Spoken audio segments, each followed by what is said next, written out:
this is around the time when you're getting these people that you're mentioning. This is a great example of he gets into the position where he is on the edge there. He's a main eventer now. Yep. He's becoming a contender for the World Heavyweight Championship, right? Yeah. Which is held by Hollywood Hulk Hogan. So they do that. That's obviously his first feud, right? You get the NWO, you get Hulk Hogan, and he has the match in the Georgia Dome in Atlanta in front of 40,000 plus people, obviously, to capture it. You always hear people give a lot of crap on the fact that they did the match then and not on a pay-per-view. I don't. But more people are watching it on television. Yeah, and the buildup is people know Bill from Atlanta, from playing in Georgia and from playing with the Falcons and from being in that area. I mean, that's always the thing is you play. I know Vince's thing was we're in front of 20,000, but you're playing to 20 million. But I don't think that was the mindset there. Where was you going to get the biggest response is, in Atlanta at that one, which led to, I don't think they were really concerned about the pay-per-view part. I think it was the fact that you're in Atlanta and you're going to blow the doors off the roof off the Georgia Dome. It makes sense. You're right. It does make sense.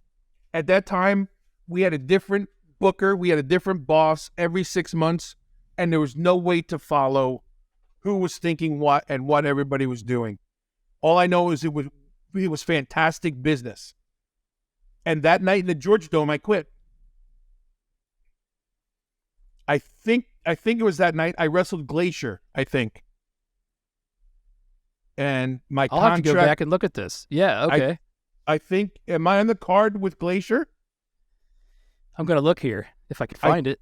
I think that was the night. So I was in my own private Idaho. And listen, I went over and everything. Glacier was great. I love Ray. I talked to Ray, quite often. And it had nothing to do with the wrestling. It had to do with how I, being perceived backstage and what they were doing with me and what was promised and what was done. And my contract was up and I was taking a stand. And I believe that was the night Jimmy Hart was talking to me, trying to talk me out of it. And I got a victory in the Georgia Dome, and that was it. I took my stuff and went home. Naturally, I came back, but that night, I remember that night. How do you go wrong? And that's the thing. People go, well, you should have done the pay-per-view. You should have done this. Well, you just had this amazing house. And you proved that you didn't need a pay-per-view to draw that house. When you fill the Georgia Dome and you do that kind of business, I think they just proved they can do it anywhere they want. And I think that was the mindset was we're going to do it this way. We're not going to go with the form or, the formula that's been laid out for us for years. That's just my opinion. I couldn't give a definitive answer on why they didn't wait for a pay-per-view.